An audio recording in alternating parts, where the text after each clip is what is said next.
tata ịkpọ isiala nye ekene wetara anyị ndo kesi n'igwe n'aha Nna na Nwa na Mmụọ Nsọ.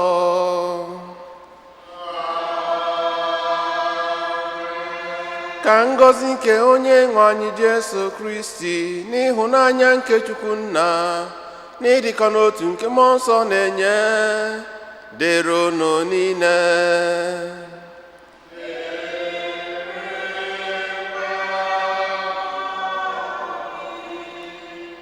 Ụmụnne nna Kristi oto dị Jesu, tata bụ ụka nke 17 n'oge na-adabaghị n'emme ọbụla.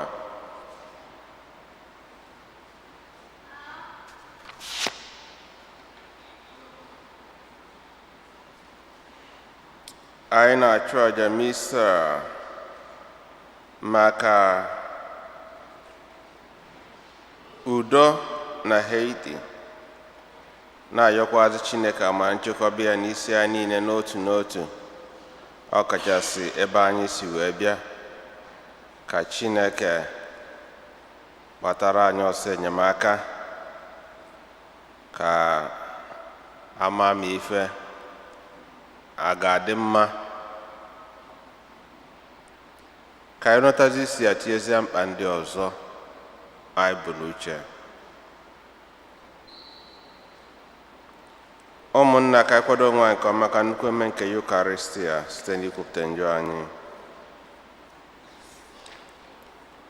Onye bịara n'ụwa ịzọpụta ndị loghala elogha, onye nwe anyị mee ebere.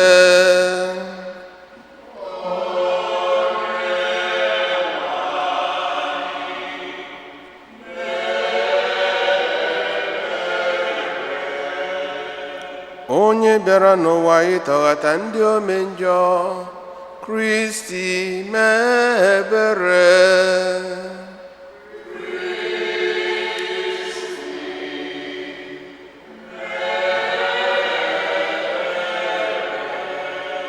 Onye nọ n'aka nri na-arịọtara anyị Chukwu arịrịọ, onye nwe anyị mee ebere.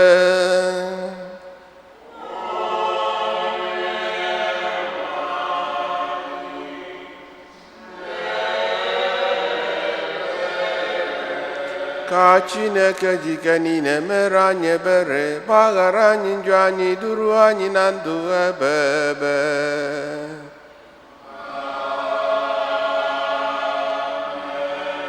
Otito dịrị Chineke n'enu kacha enu.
Oh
laa n'ịrịọ arịrịọ.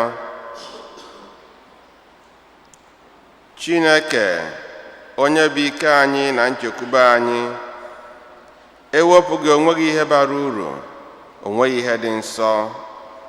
Biko mụbaa ịhụnanya gị n'ime anyị, na-edu anyị na-echekwaba anyị, ka anyị jiri amamihe were ihe ọma nke ụwa na-agafe agafe na-agba mbọ maka ihe nke dị ebighị ebi, site na di nwe anyị Jesu Kristi nwa gị, onye gị na ya na mmụọ nsọ dị ndụ na-achị, Chukwu, site n'ụwa ta ụwa niile.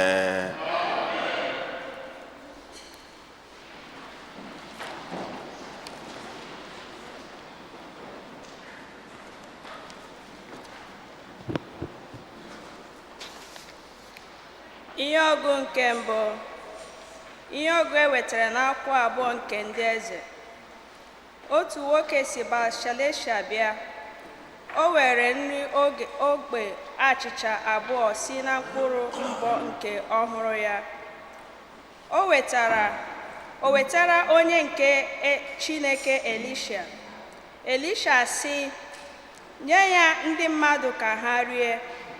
Mana nwaodibo ya jụrụ ajụ sị, kee ka m si enye narị mmadụ nwa ihe ntakịrị a? Ma Elisha zara ya sị, nye ya ndị mmadụ a ka ha rie, n'ihi na lee ihe Onyenwe anyị kwuru, ha ga-eri ya, bịakwa rifọ ya erifọ. Mgbe ha rijuchara afọ, ewekwara nke erifọ erifọ, dịka Onyenwe anyị si kwuo. Okwu nke osepụrụ ụwa. Abụ ọma na azịza ya. Aka Onyenwe anyị na-azụ anyị, ọ na-egboro anyị mkpa anyị niile. Aka Onyenwe anyị na-azụ anyị, ọ na-egboro anyị mkpa anyị niile. Onyenwe anyị, ka ọrụ aka gị niile kelee gị, ka ndị kwere na gị gọzie gị. Ha ga-akọ akụkọ ebube gị, alaeze gị, bịakwa na-ekwupụta ike gị. Azịza.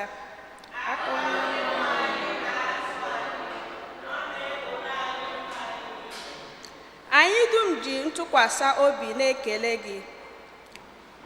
gị. Ọ bụ gị na-enye ihe ọbụla nri ya na mgbe ya. Ọ bụ gị na-asaghe aka wee nye ihe ọbụla dị ndụ afọ ojuju. Azịza.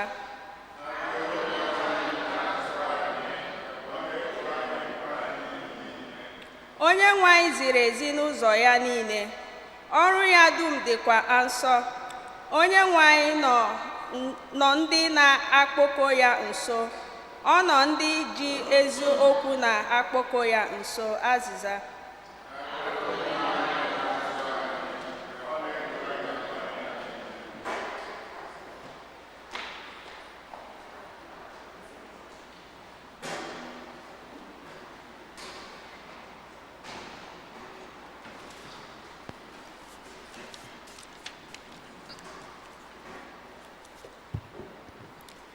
Ihe ọgụgụ ewetara n'akwụkwọ ozi Pọl dị asọ degara ndị Efesọs.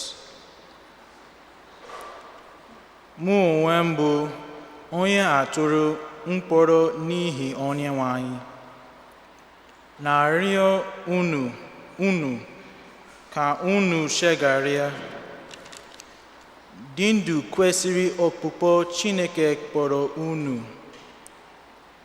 Dịnụ umeala, dịkwanụ nwayọọ, nwenụ ogologo ntachi obi, werenụ ịhụnanya na-edi ihe ibe unu mere unu. Gbaanụ mbọ mee ka ịdị n'otu ahụ mmụọ nsọ na-enye mgbọrọgwụ site n'inwe obi udo, nke bụ ihe na-ekekọta mmadụ na ibe ya. Enwere otu ahụ na otu mmụọ, otu esiri otu nchekwube e nyere unu niile bụ ndị Chineke kpọrọ oku. Ọ dị otu Onyenwe anyị na otu okwukwe na otu mmiri Chukwu. Ọ dịkwa otu Chineke na nna mmadụ niile, onye bụ isi na onye nwe ihe dum, onye nọ n'ime ihe dum, bịakwasị n'ihe dum, na-arụ ọrụ. Okwu nke Sebrowa.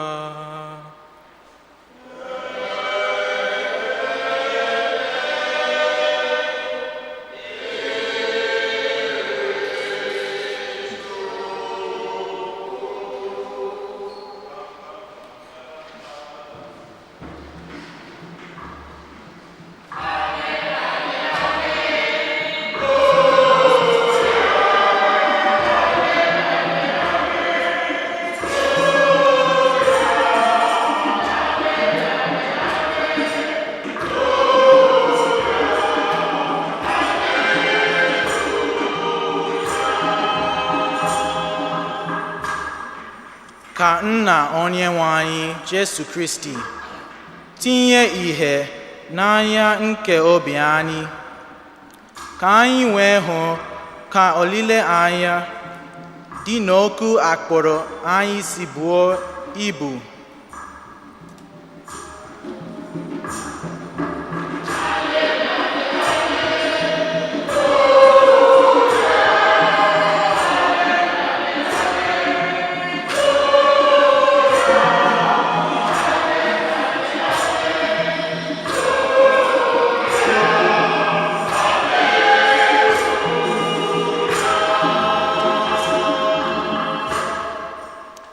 Onyenwe anyị nọnyere unu.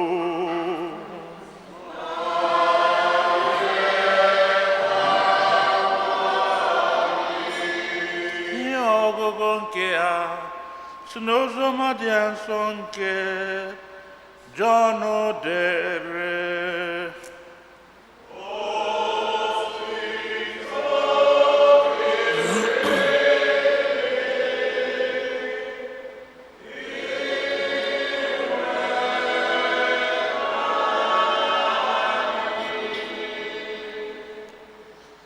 Jesu gafere n'akụkụ nke ọzọ nke osimiri Galili ma ọ bụ Tiberias. Oke igwe mmadụ so ya n'ihi na ha hụrụ ọrụ ịrịba ama dị iche iche ọ rụrụ site na ịgwọ ndị ọrịa.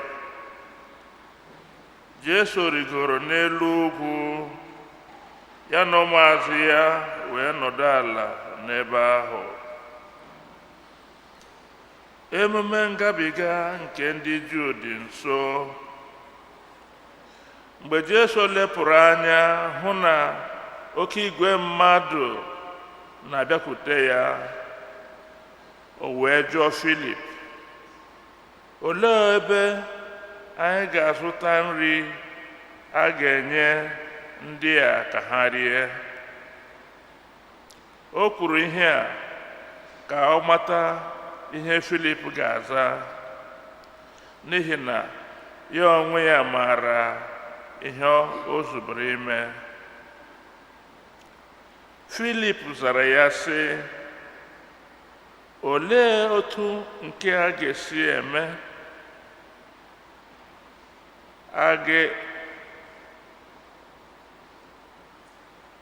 Ọ ga-efu ego ole dị ukwuu ịzụta nri nke onye ọbụla n'ime ha ga-erite naanị ntakịrị? Otu onye n'ime ndị ụmụazụ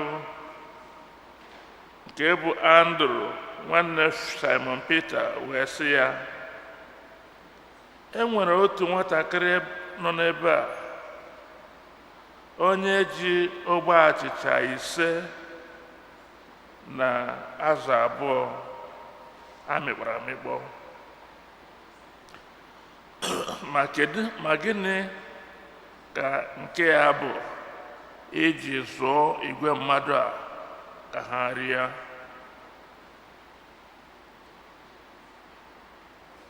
Ka ha rite ọnụ. Jesu asị ha, meenụ ka ndị mmadụ nọdụ ala n'ahịhịa juru n'ebe ahụ. Ndị a niile nọdụrụ ala. Ha dị 5,000. Jesu nara ogbe achịcha 5 ahụ, nye ekele, wee kesara ha ndị nọdụrụ ala ebe ahụ. Otu aka ahụ kwa ka o siri mee gbasara azụ ahụ amịkpara amịkpọ. Onye ọbụla riri ka ọ chọrọ. Mgbe ha rijuchara afọ, Jesu sịrị ụmụazụ ya, kpọkọtanụ iberibe ihe achịcha fọdụrụ afọdụ, ka a ghara inwe ihe ọbụla lara n'iyi. Ha tụtụkọtara ihe niile fọdụrụnụ n'ogbe achịcha 5 ahụ, ma kpojuo nkata 12.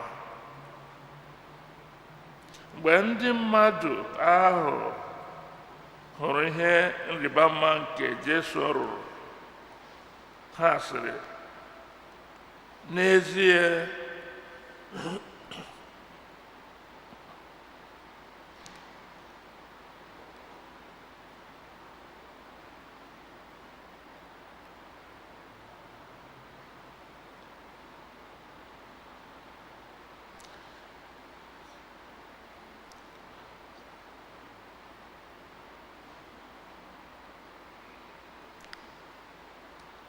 Jesu nara ogbe achịcha 5 ahụ, nye ekele, nyawa ya, kesara ndị nọdụrụ ala n'ebe ahụ. Otu aka ahụ kwa ka o siri mee kesakwa azụ ahụ amịkpọrọ amịkpọ. Onye ọbụla riri nke ọ chọrọ. Mgbe ha rijuchara afọ, Jesu sịrị ụmụazụ ya, kpọkọtanụ ihe iberibe achịcha fọdụrụnụ, ka ọ ghara inwe ihe ọbụla lara n'iyi. Ha tụtụkọtara ihe niile fọdụrụnụ n'oge ahụ n'ogbe achịcha 5, wee kpojuo nkata 12. Mgbe ndị mmadụ ahụ hụrụ ihe ịrịba mma nke Jesu rụrụ, ha sịrị, n'ezie onye a bụ onye amụma ahụ na-abịa n'ụwa. Mgbe Jesu matara na ha na-achọ ịbịa dọkpụrụ ya n'ike chie ya eze, ọ gbalaghara ugwu mmadụ ahụ, gazie naanị ya. Oziọma nke Onyenwe anyị.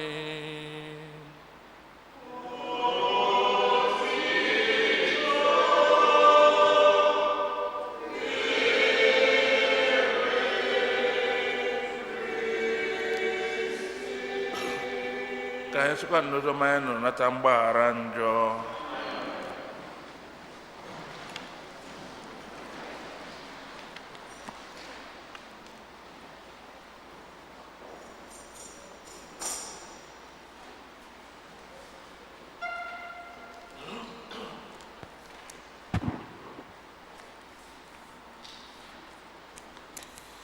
Otu dị Jesu, onye jisi ike. anya unu o tekwana tata ụka na-eche anyị n'iru. Chineke onye mgbasapụ aka, generous God, onye ịfụnanya, o mere impossibility ọ dị gịnị possible. Onye a na-enye nwa obere, ọmụba ya enwe gịnị ọtụtụ. Anyị na-anya Chineke na-egosi obiọma ya n'ebe anyị nọ. Anyị cheta na Old Testament mgbe ụmụ Israel nọ na Egypt wee si ebe a na-apụ na-eje na ana ekwere na nkwa, agụụ gụrụ ha na ịkpa n'ọzara ebe nwere ife ọbụla. O si n'eluigwe mee gịnị zidatara ha nri site n'aka Moses, nyekwazi fa mmiri fa ṅụjuo afọ. Mgbe ụgani dara na ana Israel, anyị maka o si site n'aka Elijah wee zụọ ajadu nwanyị woman of Zarephath. Ntụ ọka ekwere agwụ agwụ, mmanụ emere gịnị ekwere agwụ agwụ. Anyị fụkwa nke mee n'ife ọgụ nke mbụ tata site n'aka Elisha. Onyinye nyere Elisha osisi were nye ndị mmadụ agụụ na agụ. Onye asị ya were nye si ya kedu ihe ọ ya emekwana n'ebe igwe mmadụ anọ. Ọ sị ya na akwụkwọ nsọ kwuru na ọ bụ eribe eme gịnị agwụ agwụ. Amalibi omehọ gịnị ọgụ ha agwụ. N'ife ọgụgụ oziọma gụrụ anyị, Jesu Kristi wee gosi na ndị amụma agba ochie anọ a Chineke si n'aka ha wee na-egosita ịfụnanya na mmasị ya ịzụ anyị nni, na ọ bụ Jesu Kristi na onwe ya bụ onye amụma nke agba ọfụrụ, na ọ bụ ya bụ Chineke aha dị Mesaya, onye ahụ ekwere na nkwa. Tata Jesu kụzichara ndị mmadụ ihe. Ọ n'ezi anya fụ igwe mmadụ na-abịanụ. Ọ sị ndị ụmụazụ ngwanụ ọchaja ole ihe a ga-enye igwe mmadụ a. Ha sị nna anyị ukwu oleekwa n'ebe ya esi bute ihe ya eji wee zụ igwe mmadụ a. Wee bịa na-asị ya na o nwere otu nwatakịrị ji ogbe ise na gịnị na azụ na-abụ. Mana ogbe ise na azụ na-abụ mmiri riri enyi ka mbe na-awakwa ọgọdọ, oye efe efe ka oye awụwa. Nna anyị ukwu na nke a karịkwara akarị, o nwekwa ife egbe ise na azụ na-abụ ga-eme. Ọ sị ya gwa ndị mmadụ fanọrọ anyị maka na ọfụgo ihe o mee gịnị ife ọ chọrọ. The human contribution, the generosity of heart. And ịma na n'ebe afọ anọ ị gara asị nọọsụ nwatakịrị ahụ bụ onye tiri nri akpa.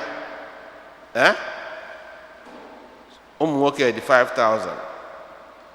Ị ga-amazụ ka ụmụ nwaanyị na ụmụaka n'ebe afụrụ. Mana sọsọ ofu nwatakịrị ji ogbe ise na azụ na-abụ sị na ya ji ogbe ise na azụ na-abụ maka na ama nnọọ ife enyere ya ọ ga-eri. Ka a na-ekwu na Jesu na-ajụ ife ya ga-enye ndị mmadụ, ọsịsịrị ya na ya nwere ogbe ise na azụ na-abụ. Onye a gwara mgbe ọ na-ekwu ya obi ya ka ya, mana okwu n'ala ka okwu wee na-aga aga. Mana Jesu mụ ihe ọ ga-eme ọ dị ya n'obi. Ọ sị anya gwa ndị mmadụ fa nọrọ anyị, fa wee nọrọ anyị, o wee were ya wee nyekwa onye afọ bịa bụ onye kere ihe niile, nna ya nke bi n'igwe, onye ya ekene, nyechaa ya ekene wee nye ụmụazụ si ngwa kebe nọ ndị mmadụ. Otu afọ ka o mekwara azụ. Ebido na-eke ya, a na-eke ọ nara eme gịnị ọ nara agwụ agwụ. Ekegide kechaa, ọ sị ha ngwa maka Chineke anaghị akwado wastage si atụtụkọta na iberibe fọrọ nọ. ogbachi 5 na azụ na abụọ ju nkata one 12 ife ndị pụtagasịrị na ya anyị ga-eji wee merezi ife nchigharị obi na anyị na bụ nke izizi ọkpụkpọ oku akpọrọ anyị to have the spirit of generosity. Spirit of generosity. In fact, beginning with that, bụ sympathy, inwe obi ọmịiko n'ebe mmadụ nọ. Maka na ife ọgụ nke mbụ na ozi ọma dị asụ, ife kpanitere Jesu bụ na ọ nere ndị mmadụ o metụta ya n'obi.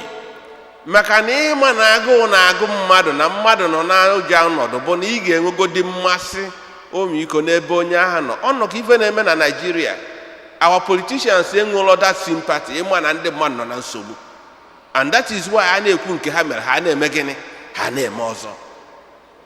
People nọ na IDP camp, even na Federal Capital Territory, ewere ego a ga-eji wee rụ ma rehabilitate ndị mmadụ na-alụrụ ofu onye ụlọ. Ndị mmadụ dị homeless, ewere ohia wee na-ego ofu moto na-ekesisi ndị mmadụ. Look at governors, what they are doing. Ha enwere mmetụta mmadụ. They don't have that sympathy. They don't. And otu afọ ka ọ dịkwa n'ime anyị, maka nọọ ịmalụ ka o si afụ gị, iwe malụ ka o si afụ mmadụ, so that mmadụ na-ebezi akwa, iwe malụ ka isi esinyere ya aka. Ya ga-ebido na ya. Ọ bụ na ị nwere, ọ ga-esi ike inwe that generosity of heart.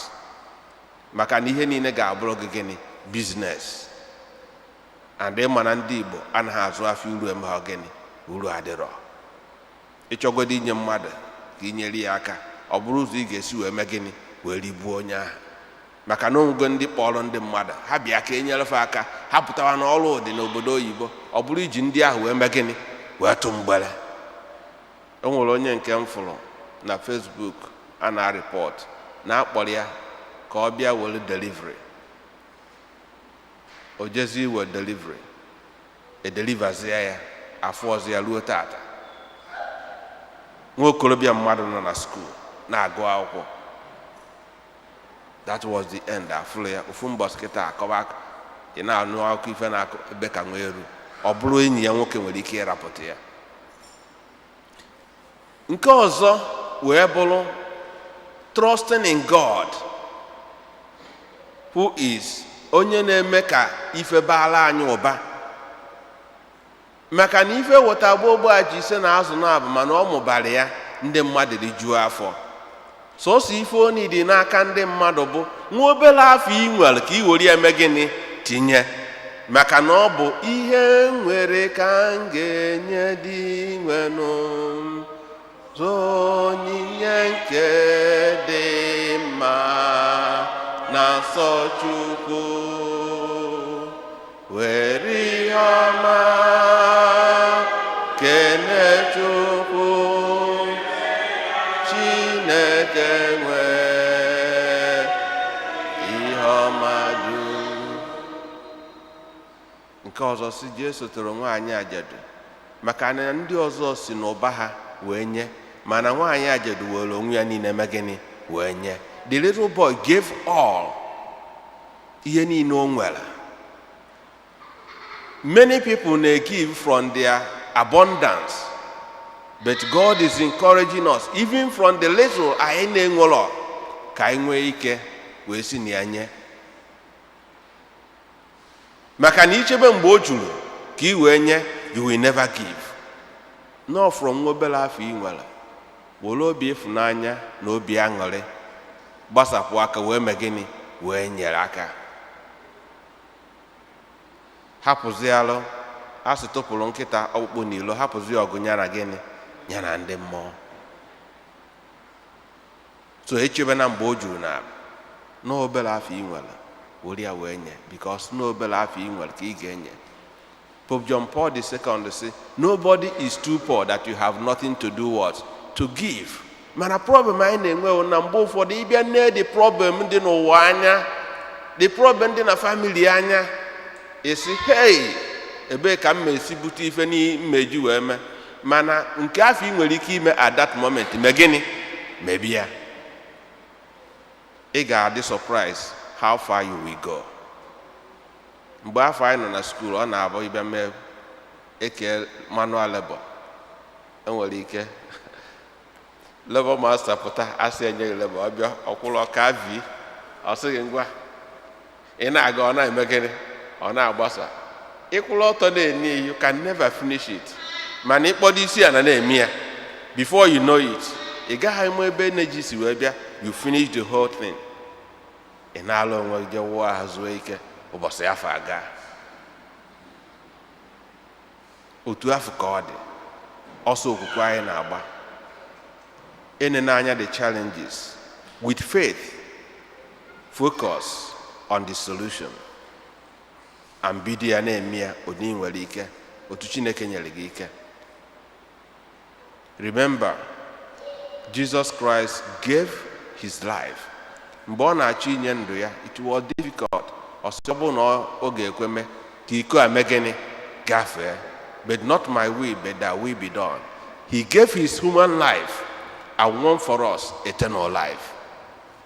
Ndụ na-eme ngafe ka o nyere wee nwetaraziala anyị ndụ nke anaghị eme gịnị, anaghị eme ngafe. The little sacrifice you can give can earn you eternal life.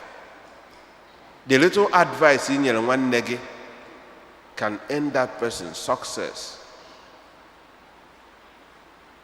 Enwere ike $1 ị nyere onye bịakwutara gị enyemaka, ife ọ na-achọ ọ bụ $100, mana ife ị nwere sọsọ $10, inye that $10 afọ, ọ ghọgo the foundation. Before you know it, 1 + 1 + 1 + 1, o nwere ike nwee more than enough. So don't withhold that little you can offer. So ụmụnne na Chineke, ngwụsị ife ọgụgụ multiplication of loaves so na-arụtụla anyị aka, the superabundance of the Eucharist, the food of what? Eternal life. O nyere fa nni nke zụrụ anụ ahụ wee na-alụtụrụ fa aka na nni nke afọ na-eme gịnị, na-azụ mkpụrụ obi na-adị agwụ agwụ. Nni nke a chekwabara ndụ na-eme ngafe, mana nni nke bunye onwe ya na-enye gịnị, ndụ ebe ebe. Ka anyị na-agbakọba ọnụ na-eri arụ na ọbara Kristi, or a pledge that we ourselves will become like Christ, wee nwezi ike iji onwe anyị wee bụrụ nni nke ndị ọzọ ga-eri. Ọ bụrụ na anyị bịa na-eri ahụ na ọbara Kristi, mana anyị nwere mmụọ iji onyinye Chineke nyere anyị wee nyere ndị ọzọ aka, ịma na ụkwa a na-apị ịmụrụ gịnị adịrọ mkpụrụ. Ka ihe Chukwu na aja mmisi ka o nyere anyị aka, ka arụ na ọbara Kristi anyị na-eri kpanite mmụọ anyị, ebe Kristi ji onwe ya wee na-azụ anyị, ka onyinye ma amamihe, ma onyinye nke akụ na ụba, ma onyinye nke ndụ, iji okwu ọnụ o nyere anyị, akwụkwọ anyị gụrụ na ọrụ anyị na-alụ, ka anyị nwee ike jiri ya na-enyere ndị ọzọ aka maka ọdịmma na nzọpụta nke mmadụ niile site na Kristi dị nwe n'anyị.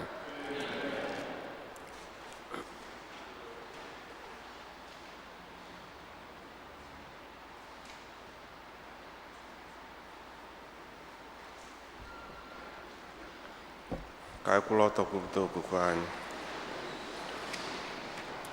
Ekwe n'otu Chineke, nna ji ike niile, onye mere n'igwe na ala na ihe dum a na-ahụ anya na ndị anaghị ahụ anya, ya na otu onye nwe anyị Jesu Kristi, so otu nwa Chineke mụrụ, nna mụrụ tupu ụwa atọ ụwa niile, Chukwu si na Chukwu, ihe si n'ihe, ezi Chukwu si na ezi Chukwu, a mụrụ ya ma emeghị ya eme, ya na nna bụ otu ihe a ji bụrụ Chukwu, onye si na ya mee ihe dum, onye maka ihe anyị bụ mmadụ na maka ihe nzọpụta anyị si n'eluigwe gbadata, o were ahụ na Virgin Maria site na mmụọ nsọ ọ bụrụ mmadụ, abịa kpọgbuo ya n'obe n'ihi anyị n'oge ọchị Pontus Pilate, ọ taa ahụ, ọ nwụọ, enie ya, ma o bilite n'ụbọchị nke atọ ka akwụkwọ nsọ si kwuo, ọ rọgo n'eluigwe na ọ n'aka nri Nna, ma ọ ga-abịaghachi ọzọ n'ebe ya ikpe ndị dị ndụ na ndị nwụrụ anwụ ikpe. Onye ọchịchị ya na-enweghị njedebe, ekwe na mmụọ nsọ, onye nwanyị na-enye ndụ, onye si na nna na nwa pụta, onye a na-esepụrụ na-etokọrọ ya na nna na nwa, onye si na ndị amụma wee kwuo okwu, ekwe n'otu nzukọ nsọ katọlik na apọstọlik, ekwupụta m otu baptizim nke mgbaghara njọ. Ana m atụ anya mmalite n'ọnwụ ndị nwụrụ anwụ na ndụ ụwa ga-abịanụ. Amen. Ekpere nke ndị kwerenụ. Ụmụnne nna Chineke, ebe onye anyị na-efe bụ onye nwere afọ ọma na obiọma n'ebe anyị nọ, naanị ya pụrụ inye anyị ihe na-akpa anyị, ka anyị were okwukwe kpọkuo ya maka mkpa anyị dị iche iche, ka nke ahụ ka nke mkpụrụ obi. Ekpere mmadụ anọ.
ekpere ime obi. Cheta ụmụnna anyị ndị hapụgoro ụwa a, ka Chineke nye ha ezumike ebe ebe. ngagharịkwanụ nke ndị yutu anyị na-akwado na Naịjirịa, ka Chineke nye ha nchekwaba, ka ọ mịta mkpụrụ maka mgbanwe nke ọchịchị. Ihe isi ike dị na Naịjirịa ka o benata, ka ndị na-achị achị nwee mgbanwe n'ime obi ha, ka amamihe a ga-agaba nke ọma. Chineke nna pụrụ n'ife niile, nụrụ arịrịọ na ekpere anyị bụ ụmụ gị na-ebute n'iru gị, dịka ị nwere obi ebere n'ebe ndị agụụ na-agụ nọ, wee zụọ ha nri, ha nwee nke mara ama karịa. Si otu ahụ mere anyị karịa ka anyị yọrọ gị site na Kristi dị nwe na anyị. Amen.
maka aja mụ na unu na-achụrụ gị asọ Chineke dị ike niile ịnara nụ.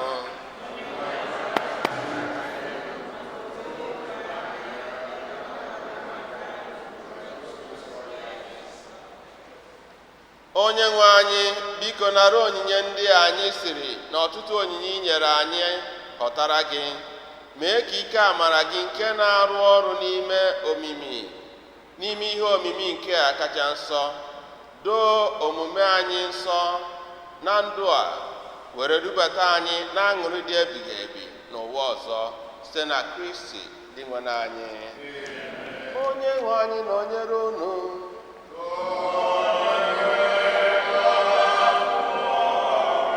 Wenite n'obi enu.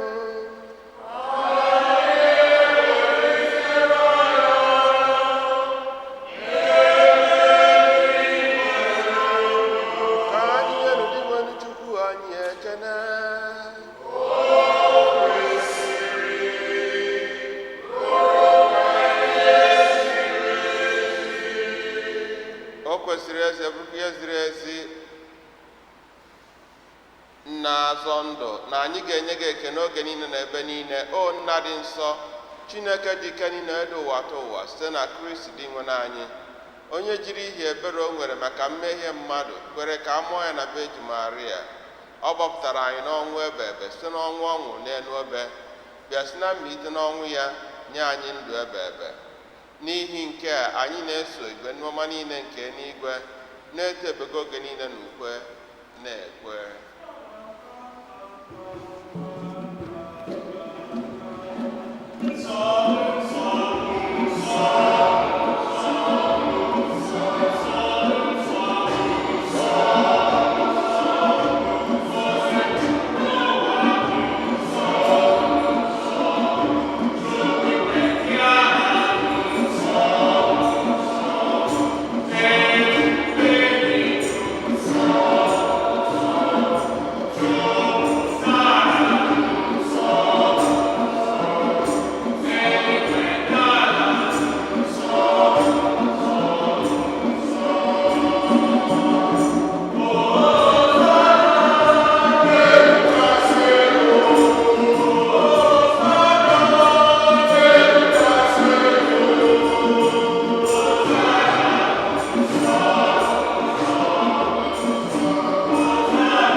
Nna anyị dị nsọ ezie, sọ gị na-edo ihe dum nsọ.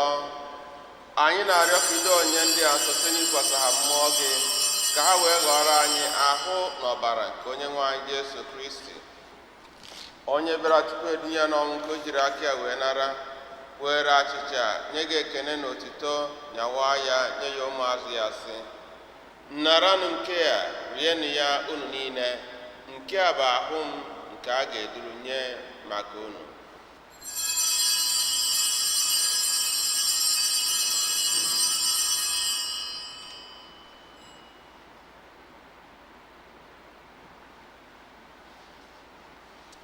Otu akwa ka o si mee mgbe ha richara nri anyasị, o buru iko mmanya nyekwa gị ekene na otito, bunye ya ụmụazụ ya sị, naranụ nke a, ṅụọnụ ya unu niile, nke a bụ iko nke ọbara m, nke ọgbụgba ndụ ọhụrụ dị ebe.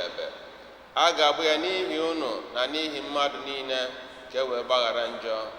Na-emenụ nke a na ncheta nke m.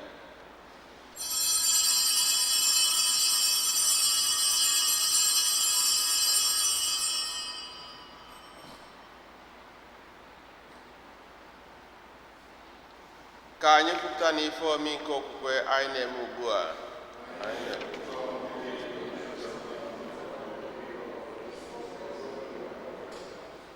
Nna, na ncheta nke ọnwụ na mmalite na ọnwụ nke nwa gị, anyị ebunye gị achịcha nke ndụ na iko nke nzọpụta. Anyị na-ekene gị n'ihi na ikwere ka anyị dị mma ikwu n'ihu gị na-efe gị.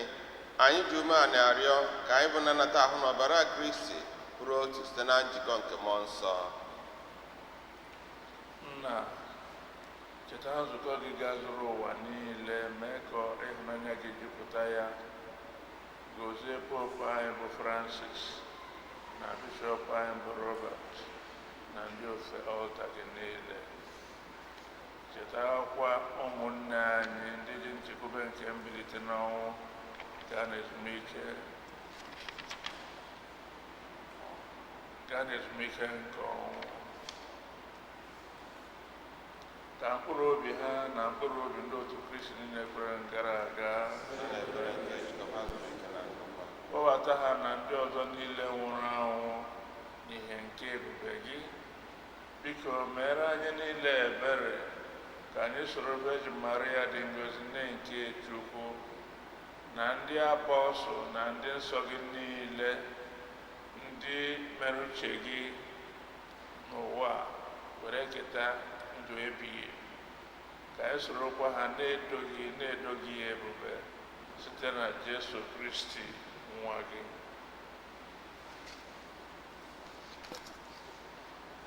Ihe niile kere eke na-eso ya bụ Kristi, na-esikwa n'ime ya na n'aka ya, na-edikọ n'otu nke mmụọ nsọ, na-enye gị bụ Chukwu nna ji ike niile, nsọpụrụ na otuto niile, site n'ụwa atọ ụwa niile.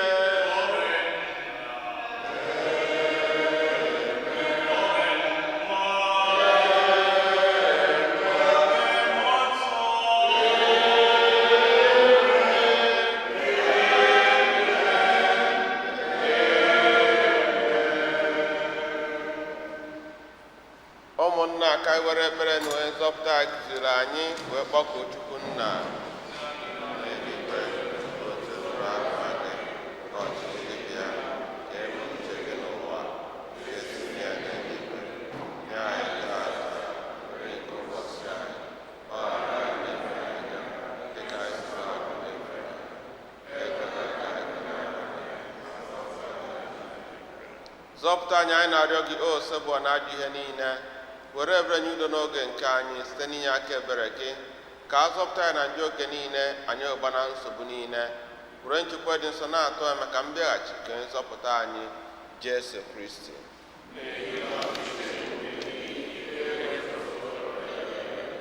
Onye nwe anyị Jesu Kristi, egwa ndị apọstụl gị, udo ka nna hapụrụ n'udo nke m ka m na-enye unu. Enekwana ya na njọ anyị ga nekwasị ya n'okwe nke nzukọ gị. Nye ya udo na ịdịkọ n'otu mgbe niile ka uche gị siri chọọ, ka ibe dị ndụ na-achị ebe ebe. Udo nke osogbu adịrị unu mgbe niile. Nyerịta na ibe unu ekele nke udo.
na nwa atụrụ nke Chukwu, na edigo na Jesu Kristi onye na-ekpochapụ njọ nke ụwa, ha nwere isi ọma bụ ndị akpọ n'ori nke nwa atụrụ Chineke.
You satisfy the hungry heart with gift of finest wheat. Come, give to us, O saving Lord, the bread of life to eat. As when the shepherd calls his sheep, they know and heed his voice. So when you call your family, Lord, they follow and rejoice. You satisfy the hungry heart with gift of finest wheat. Come, give to us, O saving Lord, the bread of life to eat. With joyful lips we sing to you our praise and gratitude, that you should count us worthy, Lord, to share this heavenly food. You satisfy the hungry heart with gift of finest wheat. Come, give to us, O saving Lord, the bread of life to eat.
Ka anyị rịọ arịrịọ. Dị nwanụ m, anyị erie n'oriri ahụ n'ọbara Kristi bụ ihe ncheta ebighị ebi nke ahụhụ nke nwa gị. Anyị na-arịọ biko mee ka oriri nke a wetara anyị nzọpụta nke nwa gị Jesu Kristi nyere anyị n'ịhụnanya nke ọnụ na-enweghị ike ịkọwapụtacha site na Kristi dị nwanne anyị. Ka anyị nọdụ anyị.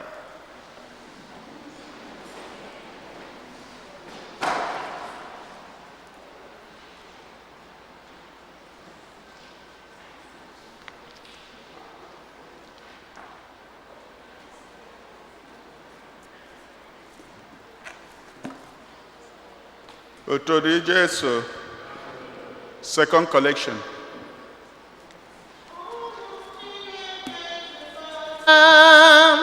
Anyị ezukọ n'ụmụ Chineke ezukọ na n'obi Chukwu.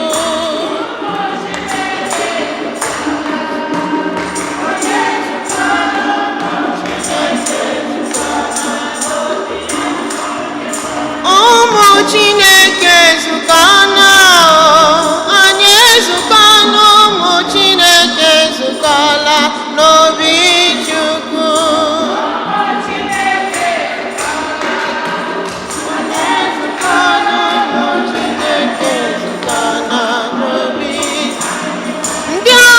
Chineke mere mma isokwa na ndị agha Chineke mere mma eso m na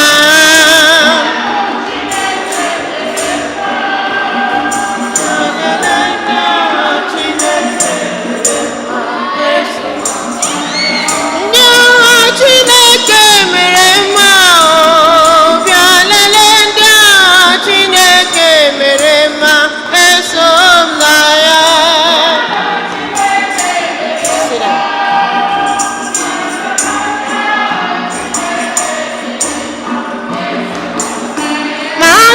March and Satan don't fall forgotten. Otori Jesu, parish announcement. The annual Catholic Appeal Bishops Campaign is in progress.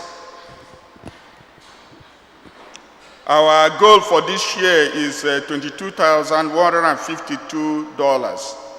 As of now, we have $18,676 in pledges. Thank you for your support. We still need $3,476 to reach our goal. Please help us accomplish it. Every gift is important. Pledge envelopes are available in the back pews. Thank you. Religious education registration begins in September. If you wish to register your child before then, you can do so at the rectory office, Monday through Thursday from 9 a.m. to 3:30 p.m. We welcome Father Federico Marshall Sanchez, who will assist us while Father Jose is on vacation. Please note that the rectory will be closed on Fridays during July and August. Please be sure to read Father's letter in the bulletin.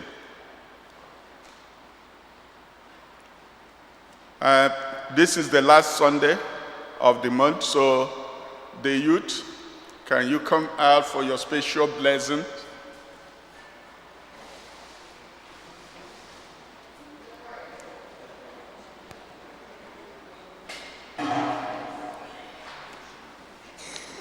Amen.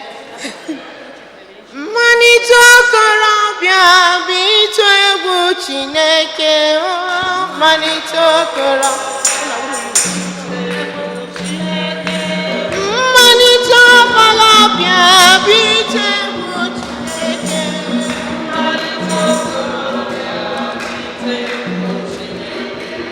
Mmalite okorobịa bụ ịtụ egwu Chineke.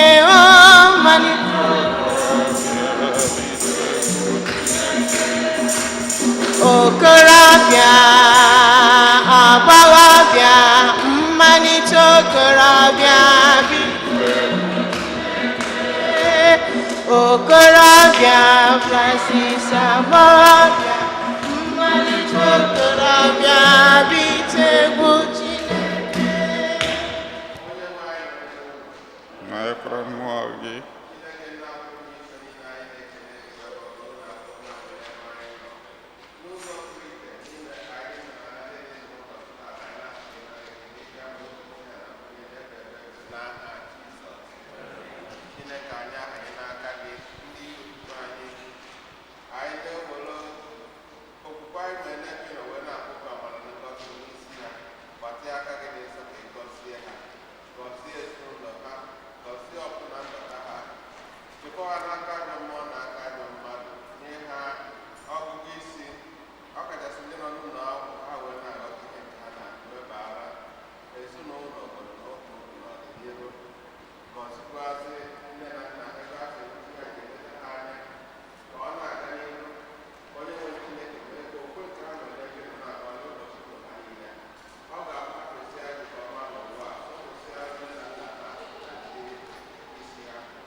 nyekwara mmụọ gị Anyị dị mma,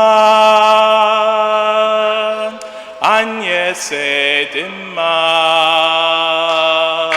n'ime otinyeto ya elu ụwa na-aja ya mma. Anyị dị mma, o mara mma, anyị dị mma,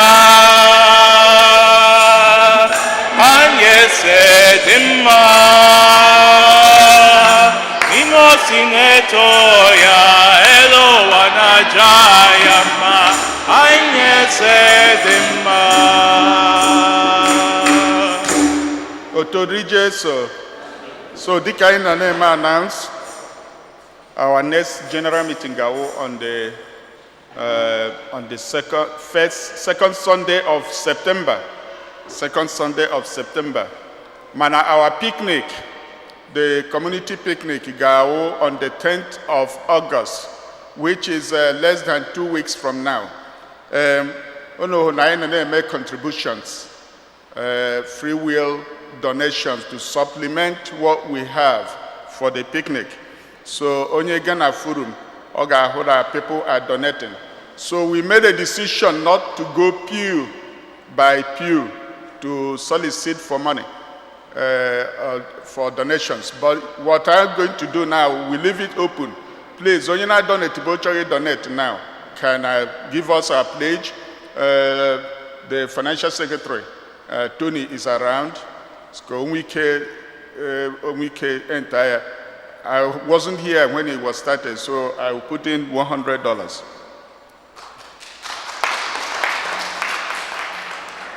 So because we will do it quickly. So like I said, we are not going pew by pew.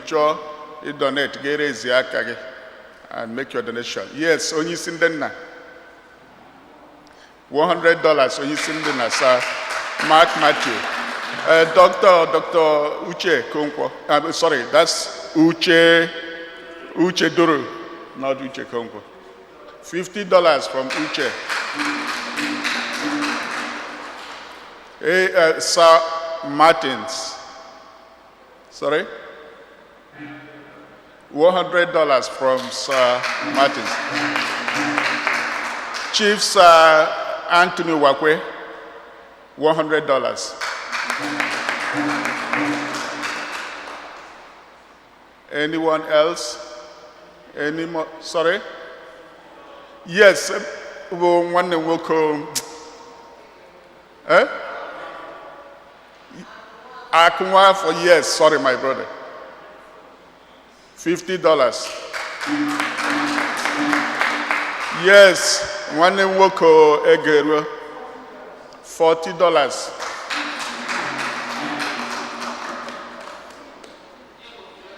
Yes, Lolo Glory Ebo? $100. Okay, when you also got donate now, a pledge or donate. Okay, because, okay, yeah, Dr. Philip, Akakwam, $100.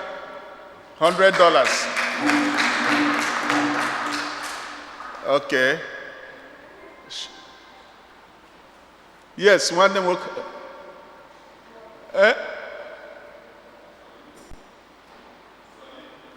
Okay, Sonny. Okay. Thank you. Thank you. God bless you. So, because we are, sorry? Okay, can I happy idea? So we will have the donations and pledges will continue on the platform. We'll continue on the platform, and next Sunday, then they're not here today. We will solicit for some more from them. Please go to the platform, because that's where we are all going to stay together and have good times with our families on that day. Ndewono. So, one night nwoke na one night nwanyị bụ Tony na Clementina Odibo. So, una amara that they are planning for a baby shower for our sister and the wife of Tony on the 3rd of August. So on this coming Saturday. So Oga Clement the Pope Oga start by 7 p.m. Bikono Kaega support wire. That's the way we do. On my envelope with here, this is, I don't know exactly which Reverend Father, but I will read it. This is an invitation, Silver Jubilee celebration, August 25th. In a nutshell, members of Igbo Catholic community invite to come and join them. Reverend Father Dr. Fidelis Ezane. And so what I'm going to do, since August, I will scan this, post here in our platform so that everybody will read, and then towards the time we also remind members to go and support him. The flyer, the little lengthy, but Our Lady of Perpetual Help Church, 210 South Wellwood Avenue, Lindenhurst, Long Island. Otodri Jesu. On Rendita out there this week, it will be your birthday. Any birthdays? Oh. May the blessings of the Lord be upon you. We bless you in the name of the Lord. May the blessings of the Lord be upon you. We bless you in the name of the Lord. Happy birthday!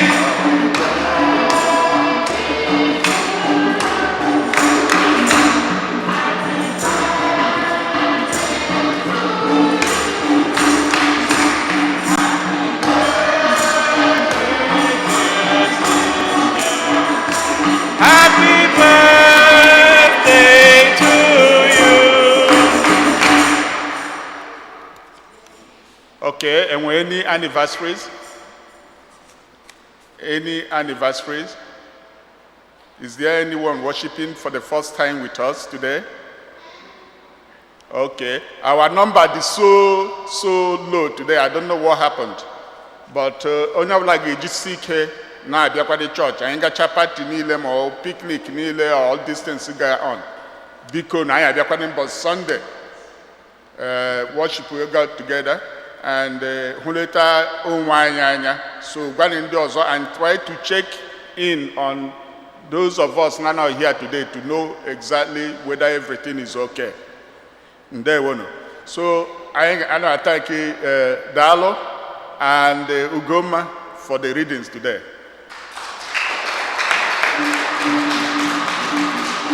Thank you, Father, for the service. Otodri Jesu.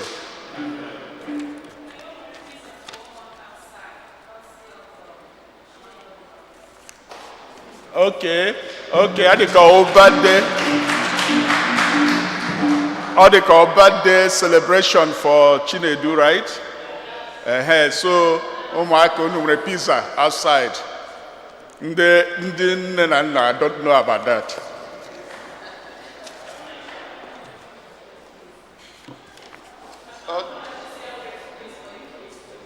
Oh, enwere onye? Oh, Munachi nwere cookies.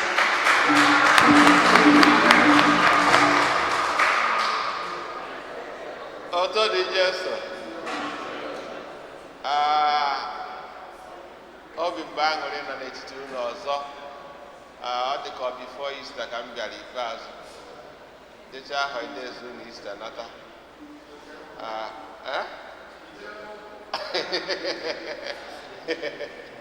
So, ana m ekele unu niile maka ịhapụ ihe unu eme wee bịa ụka tata. That's na ọ ga-adịrị anyị niile mma n'aha Jizọs.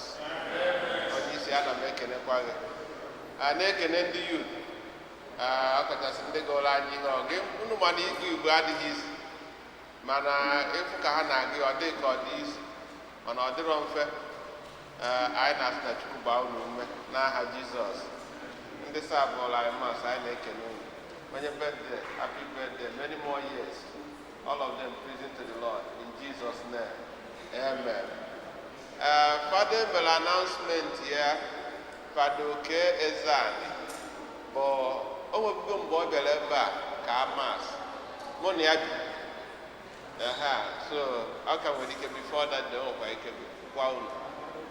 Mana agwa m ya na nna abịa tata ọsịka nzie unu ozi. Mbọsị ọ ga-abịa nwere ka jikọ ọnụ ya zie unu. Okay? So daalụ nụ. Father Chibuike daalụ. Anyị na-ekene anyị niile na-asị ka ụka anụnwa maala anyị mma n'aha Jizọs. Unu kwụrụzikwa ọtọ. Anyị agbasa.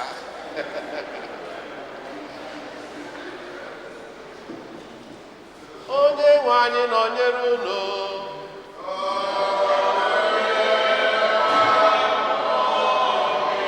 Ka Chukwu ji ike niile gọzie unu, Nna na Nwa